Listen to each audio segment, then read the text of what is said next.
सत्य सह्याद्री, सर्वसामान्य जनतेचा बुलंद आवाज, अचूक निर्भीड सडेतोड. काय ठरलं आजच्या बैठकीमध्ये महापौर पदासंदर्भात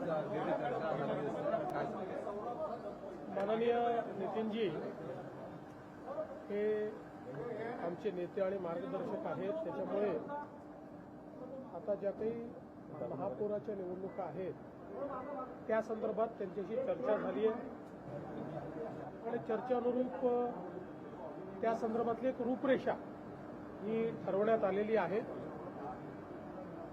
जी काही नावं आहेत त्या नावांच्या संदर्भात काही निर्णय जे आहेत ते उद्या किंवा परवा घेतले जातील आणि जी काही रूपरेषा ठरली आहे त्या रूपरेषेनुसारच ही नावं फायनल होतील. आमचे जे काही महानगराचे अध्यक्ष आहेत, आमदार आहेत, हे मिळून त्या संदर्भात अंतिम निर्णय करतील. नागपूरचं काय सांगाल? इतर ठिकाणी ज्या पद्धतीनं समीकरण दिसत आहे त्या ठिकाणी काही चर्चा झाली का? बाकी ठिकाणी ओव्हरऑल चर्चा झालेली आहे.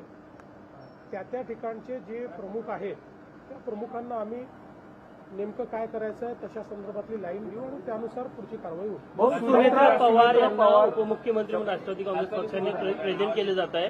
शपथविधीची चर्चा आहे. असं आहे की कुठलाही निर्णय जो काही घ्यायचा असेल तो राष्ट्रवादी काँग्रेस पक्ष घेईल आणि राष्ट्रवादी काँग्रेस पक्ष जो निर्णय घेईल त्याच्या पाठीशी आम्ही उभे राहू, सरकार म्हणून आणि भारतीय जनता पार्टी. त्यामुळे मी आता आपल्याला एवढंच सांगू शकतो की अजितदादांचं कुटुंब असेल किंवा राष्ट्रवादी काँग्रेस पक्ष असेल याच्या पाठीशी आम्ही पूर्णपणे उभे आहोत. त्यांचे जे काही निर्णय होतील त्या निर्णयांना योग्य ते समर्थन आमच्याकडनं असेल. राष्ट्रवादी काँग्रेस पक्षाकडनं काही तसा प्रस्ताव वगैरे आला का? तर पक्षाकडनं माझ्याशी 2 वेळा चर्चा करून ते गेले आहेत. त्या चर्चेमध्ये त्यांनी त्यांची काय कार्यपद्धती आहे, काय काय ऑप्शन्स आहेत या संदर्भात त्यांनी चर्चा केलेली आहे. मात्र अंतिम निर्णय जो काही असेल तो त्यांचा पक्ष घेईल. त्यामुळे त्या संदर्भात मी बोलणं हे योग्य होणार नाही. शपथविधी उद्या होण्याची शक्यता आहे का? आता तरी असं आहे की अजितदादांनी भरपूर तयारी अर्थसंकल्पाची केली होती. त्यामुळे आता उद्यापासून मी स्वतः लक्ष घालून अर्थसंकल्पाच्या ज्या काही प्रोसेसेस आहेत त्या मी स्वतः पूर्ण करणार आहे आणि मग आम्ही इव्हेंच्युअली ठरवू काय करायचं. शपथविधीची काही वेळ ठरली का? शपथविधीची अशी काही वेळ मी तुम्हाला सगळं सांगितलं आहे. याच्यापेक्षा जास्त सांगण्याला माझ्याकडे काही.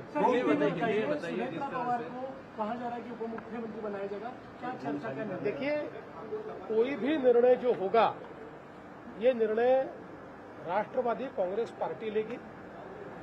राष्ट्रवादी कांग्रेस पार्टी जो निर्णय लेगी हम उसके साथ खड़े रहेंगे. चाहे वो अजीत पवार जी का परिवार हो या राष्ट्रवादी कांग्रेस पार्टी हो, इनके साथ पूरी ताकत के साथ सरकार के रूप में और भारतीय जनता पार्टी के रूप में हम खड़े. सर, उनके नेता ताज्या बातम्या, सखोल विश्लेषण, विशेष मुलाखती पाहण्यासाठी सत्य सह्याद्री YouTube चॅनल सबस्क्राईब करा आणि हो, बेल आयकॉन दाबायलाही विसरू नका.